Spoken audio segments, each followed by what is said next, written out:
Welcome friends, बहुत बहुत स्वागत है आपका एक और नई वीडियो में। देखिए 8 कोर और 16 थ्रेड्स के साथ में दो प्रोसेसर आ रहे हैं, i7 11th जनरेशन और Ryzen 7 5700G। इन दोनों मॉडल्स के साथ कंपेयर भी करेंगे, साथ ही साथ पीसी भी असेंबल करेंगे। दोनों का बिल्ड साथ साथ चलेगा। लास्ट में आप देखना कितनी प्राइसिंग दोनों की बन रही है, कौन सा बिल्ड आपके लिए बेहतर रहेगा। तो दोनों प्रोसेसर के कंपेयर के साथ साथ इनका बिल्ड भी आज के वीडियो में बनाएंगे। तो चलते हैं अपनी बिल्ड की तरफ। तो फ्रेंड्स, बात करें कुछ स्पेसिफिकेशंस की दोनों प्रोसेसर की, तो यहाँ पे आपको देखने को मिल जाएगा i7 11th जनरेशन 11700, ये इसका मॉडल है। और इधर आपको राइजन का मिलेगा Ryzen 7 5700G। तो दो मॉडल यहाँ पे लिए गए हैं। अब देख लेते हैं इनके कुछ स्पेसिफिकेशंस को। कोर की बात करें तो i7 11th जनरेशन, इसमें भी आपको 8 कोर देखने को मिलते हैं और Ryzen 5700G में भी आपको 8 कोर देखने को मिलते हैं। थ्रेड्स आपको दोनों प्रोसेसर में 16 थ्रेड देखने को मिल रहे हैं। देखिए बूस्ट क्लॉक्स यानी कि मैक्सिमम टर्बो फ्रिक्वेंसी बोल सकते हैं, आपको इंटेल में मैक्सिमम टर्बो फ्रिक्वेंसी 4.90 गीगाहर्ट्ज़ तक की, और इसमें आपको बूस्ट क्लॉक देखने को मिलती है 4.60 गीगाहर्ट्ज़ तक की। बेस क्लॉक यानी बेस फ्रिक्वेंसी की बात करें तो इंटेल i7 11th जनरेशन में आपको 2.50 गीगाहर्ट्ज़ और इधर आपको 5700G में 3.80 गीगाहर्ट्ज़ तक की मिलती है। कैश मेमोरी की बात करें तो आपको i7 11th जनरेशन में 16 MB का इंटेल स्मार्ट कैश मेमोरी देखने को मिलता है और इधर आपको 20 MB का कैश मेमोरी देखने को मिलता है। पावर कंजप्शन दोनों में सही है, सेम है 65 वाट का। DDR4 मेमोरी इंटेल का i7 11 जनरेशन आपका 128 GB तक सपोर्ट करता है, 3200 मेगाहर्ट्ज़ तक का। 5700G 3200 मेगाहर्ट्ज़ तक की रैम सपोर्ट करता है। कितनी करता है ये मेंशन नहीं है ऑफिशियल वेबसाइट पे इसकी। इंटरनल ग्राफिक की बात करें तो दोनों इंटरनल ग्राफिक के साथ आते हैं प्रोसेसर। इंटेल वाले प्रोसेसर में आपको देखने को मिलता है इंटेल का UHD ग्राफिक, जो कि 750 मॉडल है, 1300 मेगाहर्ट्ज़ तक की फ्रिक्वेंसी आपको देता है निकाल के। वहीं बात करें अगर आप Ryzen 7 5700G की, तो इसमें आपको रेडॉन ग्राफिक मिलते हैं जो आपको 2000 मेगाहर्ट्ज़ तक की स्पीड निकाल के देते हैं। बात करें PCI स्लॉट की तो 4.0 तक के आप सपोर्ट करा सकते हो ग्राफिक कार्ड को i7 11 जनरेशन के साथ में, अगर आप कभी भी लगाना चाह रहे हो तो। और 3.0 तक के आपको 5700G में सपोर्ट कर जाएंगे। सॉकेट की बात करें तो देखिए i7 11th जनरेशन का 11700 मॉडल, ये आपका LG 1200 सॉकेट पर चलेगा। इधर आपको 5700G AM4 सॉकेट पर चलेगा। लॉन्च डेट की बात करें तो देखिए दोनों तकरीबन एक ही साथ लॉन्च हुए हैं। ये Q1 2021 में लॉन्च हुआ है, यानी कि जनवरी से मार्च तक के बीच में। ये आपका अप्रैल 2021 में लॉन्च हुआ है। तो आप ऐसा मान सकते हैं दोनों प्रोसेसर जो है साथ ही साथ लॉन्च हुए हैं। तो दोनों प्रोसेसर के आपने स्पेसिफिकेशन से देखे, यहाँ पे जो मेन डिफरेंस आ रहा है वो बेस फ्रिक्वेंसी का आ रहा है। बेस फ्रिक्वेंसी आपकी जो है इंटेल में थोड़ी कम है, लेकिन बूस्ट फ्रिक्वेंसी इंटेल की ज़्यादा है। और इधर आपको 5700G में आपको बूस्ट फ्रिक्वेंसी थोड़ी कम मिल रही है, लेकिन बेस फ्रिक्वेंसी आपको चकाचक मिल रही है। कैश मेमोरी थोड़ी इंटेल वाले मॉडल में थोड़ी कम मिलती है, और ग्राफिक की जो फ्रिक्वेंसी है तो वो 1300 मेगाहर्ट्ज़ तक की है, जबकि आपकी Ryzen 7 5700G में 2000 मेगाहर्ट्ज़ तक की है। और PCI अगर आपको ग्राफिक कार्ड लगाने हैं तो देखिए इसमें एक 4.0 तक का आप सपोर्ट करा सकते हो ग्राफिक कार्ड, इसमें 3.0 ही सपोर्ट हो रहा है। तो फिलहाल अभी तक अगर आप देखोगे वो 5700G जो है i7 11 जनरेशन के मामले में कुछ ज़्यादा बेहतर लग रहा है। आप खुद ही देखिएगा और कमेंट करके बता सकते हैं अभी तक आपको कौन सा अच्छा लगा। अब बात करते हैं इसकी प्राइसिंग की, दोनों ऑनलाइन प्राइसिंग कितनी कितनी मिल रही है। तो इंटेल का i7 11700 ये वाला मॉडल आपको देखने को मिलता है 30,999 रुपये में। वहीं अगर बात करें 5700G की, तो 5700G आपको देखने को मिल रहा है अमेजोन पे 29,990 रुपये में। तो अब 5700G की कुछ प्राइसिंग कम हो रही है। फिलहाल ये भी अभी 30,000 से ऊपर ही मिला करता था। को i7 11 जनरेशन को देख रहे हैं अमेजोन पे, तो तकरीबन 32,000 रुपये इसकी MRP देखने को मिल रही है। फिलहाल हम प्राइसिंग देख रहे हैं ऑनलाइन, तो इसीलिए जो है जहाँ पे लोएस्ट है वहाँ पे कंपेयर कर रहे हैं। तो 5700G आपको लोएस्ट मिल रहा है 29,990 में अमेजोन पे, और प्राइम ABGP पे आपको i7 11 जनरेशन का प्रोसेसर आपको देखने को मिल रहा है 11700। तो दोनों में तकरीबन 1,000 रुपये का डिफरेंस आ रहा है। इंटेल का थोड़ा महंगा बिक रहा है अभी। अब बढ़ते हैं अगले कंपोनेंट की तरफ। अब देखेंगे मदरबोर्ड। तो मदरबोर्ड देखिए इधर आपका सॉकेट है LG 1200 सॉकेट पर चलने वाला मदरबोर्ड, और इधर आपका लगेगा 5700G में AM4 सॉकेट पर चलने वाला मदरबोर्ड, क्योंकि आपका i7 11 जनरेशन आपकी LG 1200 सॉकेट पर चलती है और इधर Ryzen 7 5700G AM4 सॉकेट पर चलता है। तो देखिए तकरीबन एक जैसे ही मदरबोर्ड लिए हैं इस वाले बिल्ड में, और प्राइस भी साथ ही साथ सेम ली गई है, कंपनी भी साथ ही साथ सेम ली गई है, मॉडल भी तकरीबन मिलते जुलते लिए गए हैं। यहाँ पे LG 1200 सॉकेट का MSI मैग B 560M लिया गया है, यहाँ पे MSI mag B 550 Tomahawk AMD AM4 motherboard यहाँ पे लिया गया है। तो इन मदरबोर्ड्स को लेने का दोनों का मेन रीज़न ये है कि ये मदरबोर्ड जो है इतने तगड़े प्रोसेसर के साथ में जो है सही रहेंगे, क्योंकि 8 कोर 16 थ्रेड्स के प्रोसेसर हैं, तो तकरीबन इस कैपेसिटी वाले मदरबोर्ड तो होने ही चाहिए। लेटेस्ट टेक्नोलॉजी और अच्छी फ्रिक्वेंसी की रैम भी लग जाएँ, साथ ही साथ उसमें M.2 NVMe के भी 1-2 स्लॉट होने चाहिए, हीट सिंक्स भी होनी चाहिए, USB के भी पोर्ट्स आपको अच्छे मिले, लैन के भी पोर्ट अच्छे मिले, और साथ ही साथ जो प्रोसेसर हम लगा रहे हैं उसका भरपूर उपयोग करा के दें। तो इस तरह के जो है मदरबोर्ड का यहाँ पे प्रयोग किया गया है।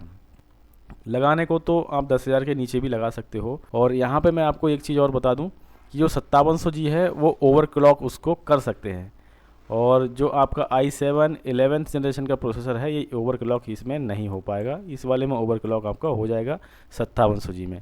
तो यहाँ पे आपको जो है दोनों मदरबोर्ड आपको ओवरक्लॉकिंग का सपोर्ट दे रहे हैं, क्योंकि यहाँ पे जो DDR4 मेमोरी है वो 5000 से ऊपर तक जो है सपोर्ट करा के ये मदरबोर्ड आपको दे रहे हैं। तो इतनी फ्रिक्वेंसी की आप रैम भी लगा सकते हो इसमें DDR4। तो 3200 मेगाहर्ट्ज़ से ऊपर की भी अगर आप रैम लगाते हो तो आपको बेनिफिट मिलेगा 5700G के साथ में, ओवरक्लॉक उसमें आप कर पाओगे। इंटेल का i7 11700 जो मॉडल है उसमें ये फैसिलिटी आपको देखने को नहीं मिलती है।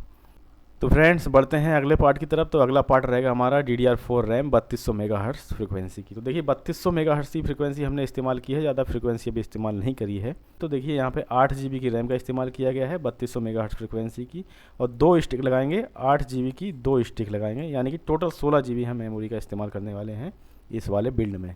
तो ये फ्रिक्वेंसी आपकी i7 11th जनरेशन के लिए तो ठीक ठाक रहेगी, लेकिन जो ओवरक्लॉक करना चाह रहे हैं वो 3200 मेगाहर्ट्ज़ से ऊपर तक की भी अगर रैम उनको मिल रही है तो वो लगा सकते हैं। वो आपको 5700G में आपको ज़्यादा बेनिफिट देखने को मिलेगा, क्योंकि वहाँ पे उनको ओवरक्लॉकिंग का भी ऑप्शन मिल जाएगा। तो 3200 मेगाहर्ट्ज़ से ऊपर तक आप फ्रिक्वेंसी को रन करा सकते हो। फिलहाल इस वाले बिल्ड में हम 3200 मेगाहर्ट्ज़ तक ही जा रहे हैं, उससे ऊपर जाने का प्रयास नहीं कर रहे हैं अभी। और यहाँ पे मैं एक चीज़ और मेंशन करना चाहता हूँ कि इस वाले बिल्ड में कोई भी हम लिक्विड कूलर का इस्तेमाल नहीं कर रहे हैं। जो इन प्रोसेसर के साथ में जो फ़ैन आते हैं उन्हीं का ही इस्तेमाल कर रहे हैं। अधिकतर लोगों के रूम में जो है AC वगैरह भी लगी हुई होती हैं, तो टेम्परेचर गर्मियों में अच्छा मेंटेन हो जाता है। सिस्टम हमारा जो है नॉर्मल फ़ैन से ही अच्छा खासा कूलिंग पकड़ देता है। और जाड़ों में तो वैसे ही हम लोगों को ही कपड़े पहनने पड़ते हैं। यहाँ तो प्रोसेसर है, प्रोसेसर अगर ज़्यादा हीटिंग भी कर रहा है तो इतनी ठंड होती है, उसके ऊपर पंखा ये चलता है तो वैसे ही बहुत ज़्यादा ठंडक उसको मिल जाती है। तो यहाँ पे जो है बहुत ही ज़्यादा मैं आपको इस तरह से बताने का प्रयास कर रहा हूँ कि आपका पैसा ज़्यादा से ज़्यादा जो है बच जाए। फिर भी अगर आप चाहते हो लगाना तो लिक्विड कूलर का ऑप्शन आपके पास है, आप लगा सकते हो। बहुत से कमेंट आएंगे सर आप किस तरह की बातें करते हैं। फिलहाल जो है मैं जो ज़मीनी स्तर की बातें आपको बता रहा हूँ, जिस तरह के जो है हम प्रैक्टिकल्स करते रहते हैं। बढ़ते हैं अगले पार्ट की तरफ। देखिए अगला पार्ट हमारा रहेगा NVMe का जनरेशन 3 की। 500 GB तक हम इसमें इस्तेमाल कर रहे हैं, क्योंकि 500 GB जो है इसमें हम उम्मीद करते हैं कि आपके सिस्टम सॉफ्टवेयर और गेम्स वगैरह लोड हो जाएंगे। क्योंकि मदर NVMe लगाने के और भी स्लॉट्स हैं, आप चाहो तो उसमें अलग से भी NVMe लगा सकते हो, जिनमें आप जो है अपने एक्सटर्नल फाइल्स, वीडियोस और भी आपके जो काम का डेटा है उनमें स्टोर कर सकते हैं। SSD भी लगा सकते हैं, हार्ड ड्राइव भी लगा सकते हैं। तो दूसरे भी तमाम तरह के आपके पास ऑप्शन अवेलेबल हैं। फ़िलहाल आपके सिस्टम सॉफ्टवेयर और गेम्स के लिए यहाँ पे जो है 500 GB का स्टोरेज लगाया गया है। बढ़ते हैं अगले पार्ट की तरफ। तो देखिए कोर्सियर की तरफ से आने वाली 600 वाट की पावर सप्लाई 80+ सर्टिफाइड हम इस्तेमाल कर रहे हैं इस वाले बिल्ड में। बहुत से कमेंट आएंगे सर 450 वाट भी काम चल जाएगा, 500 वाट भी काम चल जाएगा, 550 वाट भी लगा देते, लेकिन यहाँ पे आपने 600 वाट क्यों लगाई? तो मैं आपकी बात से सहमत हूँ। 500 वाट तक जो है आप मिनिमम लगा सकते हो, क्योंकि इससे नीचे जाना जो है सही नहीं है।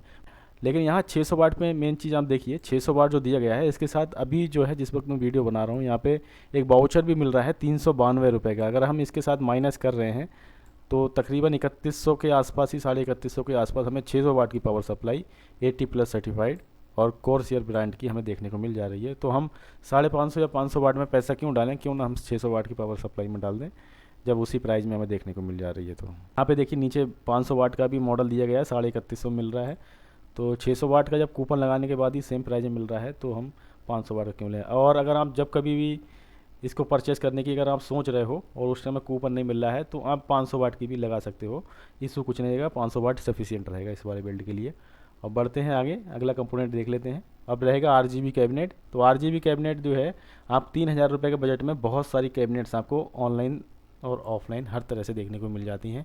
तो यहाँ पे एक मॉडल आपको डेमो के तौर पे दिखाया गया है, आप चाहो तो कोई सी भी 3000 रुपये के आसपास बजट में देख सकते हो। अब देखते हैं हमारा DDR4 सेटअप दोनों मॉडल्स के साथ में कितने का बन रहा है। एक तरफ i7 11700 मॉडल होगा, दूसरी तरफ आपका Ryzen 7 5700G मॉडल होगा, दोनों इनबिल्ट ग्राफिक के साथ हैं। देखिए यहाँ पे इस तरह से ये टेबल को बनाया गया है कि आप जो है आसानी से समझ पाएँ। ऊपर के दो जो यहाँ पे पार्ट्स लगाए गए हैं वो हैं आपके इंटेल का प्रोसेसर और मदरबोर्ड। नीचे आपका जो काला है लाइन में, वहाँ पे आपका राइजन का प्रोसेसर है और यहाँ पे जो है मदरबोर्ड इस्तेमाल किया गया है। और बाकी आपकी RAM, NVMe, 600 watt power supply और RGB कैबिनेट, ये पार्ट्स आपके सेम लग जाएंगे दोनों में। तो मदरबोर्ड और प्रोसेसर जो है अलग अलग इस्तेमाल किए गए हैं।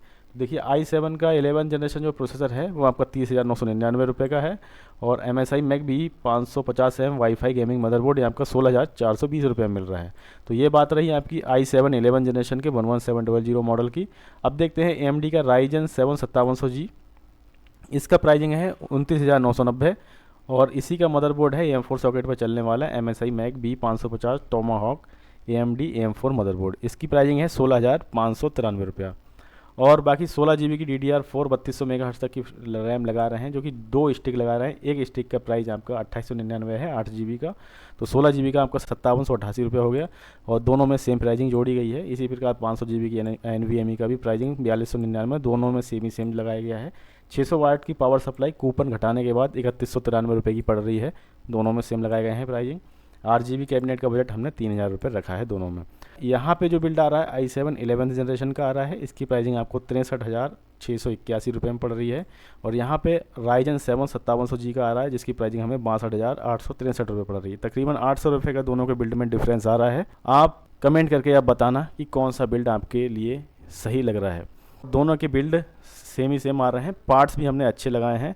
राय आपकी महत्वपूर्ण रहेगी, नए नए बिल्ड मैं आपके लिए लाता रहता हूँ, नई नई आपको जो भी टेक्नोलॉजी लॉन्च होती है वो भी आपको बीच बीच में बताते रहता हूँ वीडियो के थ्रू, आपके PC पे असेंबल करते रहता हूँ। यहाँ पे जो है अगर आपको कुछ जानकारी है तो दोनों बिल्ड के बारे में आप अपने कमेंट छोड़ सकते हैं, और आप अपनी राय भी बताइएगा कौन सा बिल्ड जो है आपके लिए बेहतर लगा, कौन सा बिल्ड आपके लिए बेकार लगा, और कहाँ पे इसमें और बेहतर हो सकता था, इन दोनों बिल्ड्स में कहाँ पे हमने कमी करी है। तो आप अपनी राय जो है ज़रूर दें कमेंट बॉक्स में, आपकी राय बहुत ही ज़्यादा महत्वपूर्ण है।